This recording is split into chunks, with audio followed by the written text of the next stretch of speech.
салом алейкум ҳамватанони азизу гиромӣ, ҳамватанони муҳтарам. марҳамат намоед ба барномаи мо чашмаи умед. мо дар ин барнома дар бораи сарватманд шудан, муваффақ шудан, чӣ хел шахси бузург шудан гап мезанем, чӣ хел фикронаи худро дигар кардан. дар муддати як моҳ дар 4 дарсе ки мегузарем дар ин барнома ман гап мезанам дар бораи чӣ тавр фикронаи худро иваз кардан, ки кадом фикронаи худ ба тарбия кардан, фикронаи сарватмандӣ, фикронаи муваффақ шудан, ки ҳаёти шумо ба сифати ҳаёти шумо ба як таъсири зиёде расонад. ҳамватанои азизи ман, бори дигар таъкид карда мегӯям, ки ин пойгаҳи, ин фундаменти шахсияти шумо, ин фаҳмиши шумо аст. Инсон ҳамон чизе ҳаёташ мебиёрад, ки фаҳмишаш ба зураш расад. То есть ақлона, ақлаш ҳамон чӣ ба фаҳмиш дорад. Агар шумо хонаатон бадарояд, хонаи шумо ҳамон хел сурату сират дорад, ки ҳамон чизҳое ҳаст дар хонаи шумо, ки ҳамон чӣ ба фаҳмиши шумо расидагӣ аст. Чизе ки фаҳмишатон намерасад ва чизҳои шумо ҳаётатон ба оварданам наметавонед, сохтанам наметавонед. Мо он рӯз гуфтем, ки ана сарҳади муваффақияти инсона фаҳмишаш аниқ мекунад. чӣ қадар фаҳмиши одам бузург шуд, ҳамин қадар сарҳади анамон ваш дур шудан мегирад, сарҳади муваффақияташ зиёд шуда дур шуда рафтан мегирад, баландиаш ҳам зиёд шуда рафтан мегирад. ҳар боре ки шумо дар соҳаи худатон муваффақ мешавед, дар соҳаи худатон тавоно мешавед, дар назди ёру рафиқатон, дар назди хештаборатон, ба нисбати онҳо мумкин ки шумо бештартар даромад доред, бештартар сарватманд мешавед, камтар обрӯтон бисёр мешавад. шумо гумон мекунед ки шумо бузург шудед, шумо гумон мекунед ки тавоно шудед. дар ҳақиқат ин чиз як ҳиссиёти хуб мебахшад ба шумо. Не ки вақте ки шумо мефаҳмед ки ин дастижени шумо, ин чизе ки шумо ба даст овардед, ин паталоки шумо, мана ин паталоке ки шумо дастовар кардагӣ ҳастед, барои мардуми бузург, барои мардуми дигар пол ҳаст. вақте ки шумо мефаҳмед ки ҳамин чизе ки шумо, он нуқтаи баланде ки шумо дастгир ҳамон ба буромада расидед, ин як нуқтаи пасттарин ҳамчун пол барои одамони муваффақ. мумкин даҳҳо этаж аз шумо одамо даҳҳо зина боло бошанд, даҳҳо этажҳо боло бошанд аз ҷиҳати илм, аз ҷиҳати тавоноӣ. баъд вақте ки шумо ин чиза ҳис мекунед, мефаҳмед, баъд мегӯед ки ман бояд ки болои худам кор кунам, болои шахсиятам кор кунам, боз шахси тавонотар шавам, шахси ба илму одобам бисёртар бошад. ҳамватанои азизу гиромӣ, подсознательно ҳар як инсон ба табиатан уже ҷо шудагӣ аст, ки ҳар як инсон мехоҳад ки доно бошад, ҳар як инсон мехоҳад ки муваффақ шавад, ҳар як инсон мехоҳад ки зиндагиш беҳтар гузарад. ин ҳаме инсони зинда ба ин чӣ ҳаст? чиба ки худи табиат ами хел сохтагӣ. алафа бинед, худи алаф ки алаф ҳаст, ё гул аст, ё дарахт аст, ё чи ҳар шаб 1 миллиметрам бошад ақаллан месабзад, ҳаракат мекунад. чиба ки нишонаи ҳаёт ҳамин аст, ки ҳаракат кардан. вақте ки шумо ҳаракат накардед, ки як беҳбудӣ ба даст биёред, як беҳбудӣ ба ҳаёти худатон, ба зиндагии худатон биёред, вақте ки шумо ҳаракат намекунед, шумо ба оқиб меравед. шумо ба оқиб меравед, агар шумо ҳаракат намекунед. аммо муддате ки шумо ҳаракат надоред, ҳамон вақт умеди шумо мурдагӣ аст. шумо дарунатон висех, ранге ки дарахти хушк аст, ку ҳамин дарахте ки хушк шудагӣ аст, ҳазор об тиҳед ки вай барг намекунад, ҳазор об тиҳед ки вай мева наметиҳад, ҳосил наметиҳад. значит ҳамон инсоне ки умед шикастаасту, ҳамон инсоне ки дарун қалбан шикастагӣ асту, дар ояндааш бовар надорад, у него высихла дух, вай дарунаш хуш шудагӣ аст, ба мақсаду орзуҳои вай хуш мурдагӣ ҳастанд. барои ҳамин қадар аввал якум чизе ки одам бояд ки барои муваффақ шудан ба худаш пайдо кунад, аввал ин боварӣ ба худ пайдо кардан. аввал барое ки боварӣ ба худ пайдо кунед, фикронатуна дигар карданатон дар кор. нигоҳ кунед, шумо он чизе ки мехоҳед ҳаёти шумо пайдо намешавад, не ки ҳамон чизе ки шумо боварӣ доред ҳавай пайдо мешавад. диққат, шумо он чизе ки мехоҳед, орзу мекунед, вай пайдо намешавад дар ҳаёти шумо. ҳамаи вай орзуҳотон амалӣ намешавад, не ки ҳамон чизе ки, ҳамон орзуе ки ба вай шумо боварӣ доред, ҳавай ҷомаи амал мепӯшад, ба ҳамон мақсад мерасед.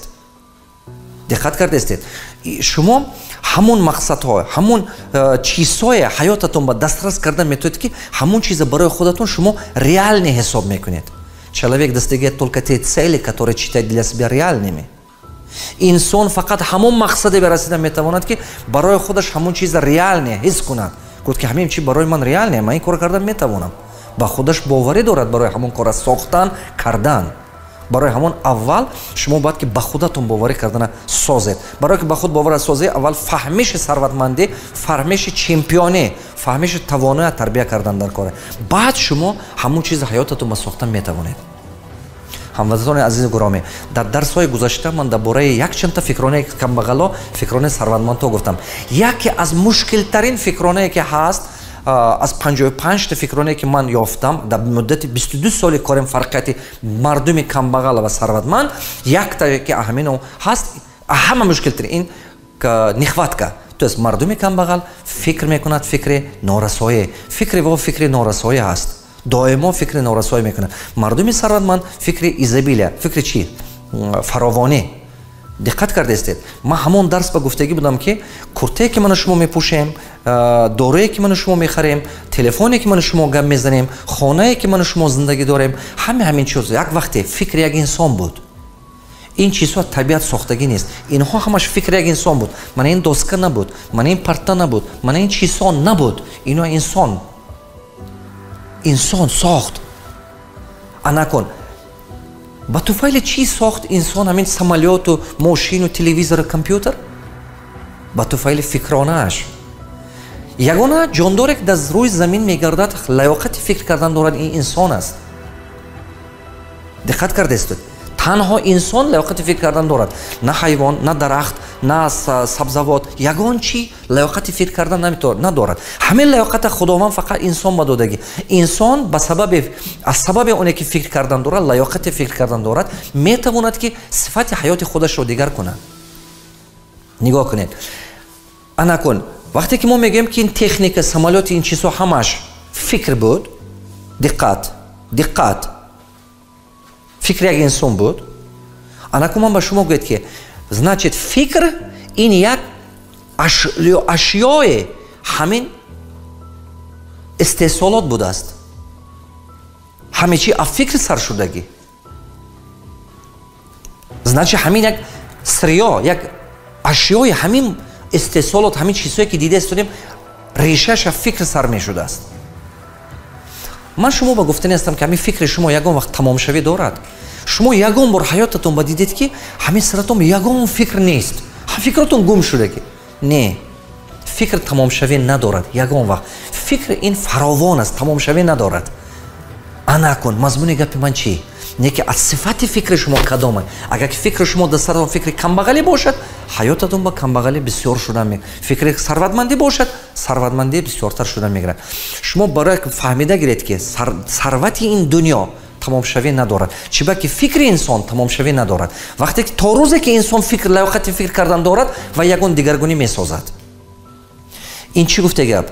вақте ки шумо ягон мушкилӣ ба меафтед, шумо пул наковед. вақте ки мушкилӣ ба меафтед, шишта фикр кунед. роҳаша албатта меёбед. ягон мушкиле нест дар ин дунё ки ба ғайр аз аҷал, ягон мушкиле нест ки вай ҳал надошта бошад. ба ғайр аз аҷал, тақдир ки ҳамон рӯз ба наоварда бошад, ягон мушкиле нест ки роҳи ҳаллаш набошад. ҳамин мушкиле роҳи ҳаллаша меёбад. чиба ки фикри инсон тамомшавӣ надорад. фикри ягон вақт тамом намешавад. шумо доимо агар ки ҳамин фикратона истифода кардан гиред, дастатона не. мардуми камбағал бисёртар дасташа истифода мекунаду фақат меҳнати сиёҳ мекунад. ана ин фикраша истифода намекунад. барои вай тараққӣ намекунад. барои ҳамон фикраш хом мемонад. ранги корди кунд ҳаст ку, корд кунд. фикронаш анамон хел мемонад. пешаш ба он проблемааш ҳал кардан наметавонад. чиба ки вай умственный лен, умственный барьер. чиба ки ҳамона истифода набурда истодааст. вақте ки шумо бисёртар истифода кардед тарзи фикронатона, скорости ҳамин фикратон тез мешавад. мисол пештатар агар ки шумо як ҳафта ба ягон решение қабул мекардед, анаку мебинед ки як рӯз баъд як соат баъд 10 минут баъд баъзе решение ки шумо қабул мекунед, қароро ки шумо интихоб мекунед, $100 местад, баъзеш $1000, баъзеш $100,000. шумо пеш ба мебуравед.